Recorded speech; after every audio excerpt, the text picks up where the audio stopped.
কোন দুরূদটা পড়বেন আপনি? সবথেকে উত্তম দুরূদ হলো আমরা নামাজের মধ্যে যেই দুরূদটা পড়ি, দুরূদে ইব্রাহিম, আল্লাহুম্মা সাল্লি আলা মুহাম্মাদ ওয়া আলা আলি মুহাম্মাদ। এই দুরূদটা পড়বেন।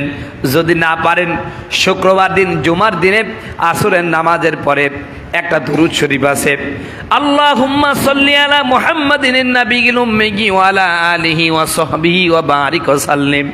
আসরের নামাজের পরে কেউ যদি ৮০ বার পড়ে, আল্লাহ রব্বুল আলামিন তার ৮০ বছরের সমস্ত সগীরা গুনাহ মাফ করে দেন। বলেন সুবহানাল্লাহ।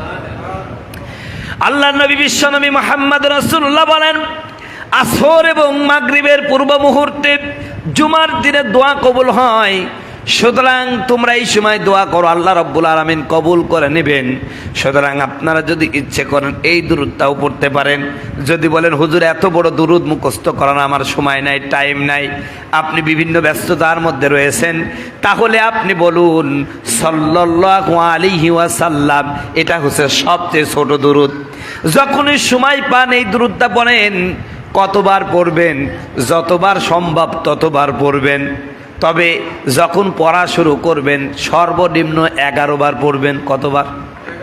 সর্বনিম্ন 11 বার পড়বেন যখন পড়া শুরু করবেন। কেন পড়বেন?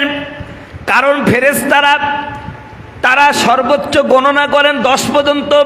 1 2 3 4 5 6 7 8 9 10। 10-এর পরে আর তারা গণনা করেন না। 10-এর পরে যা হয় তাতেই তিনারা মনে করেন অনেক।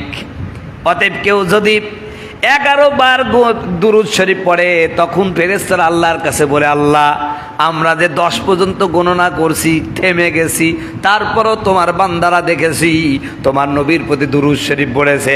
এই জন্য আল্লাহর কাছে তারা বলবে, আয় আল্লাহ তোমার নবীর উম্মতদেরকে দেখেছি তোমার নবীর প্রতি মহব্বত করে অসংখ্যবার দুরূদ প্রেরণ করেছে। আমরা ফেরেশতারা দোয়া করছি ওই বান্দাদেরকে মাফ করে দাও। বলেন সুবহানাল্লাহ।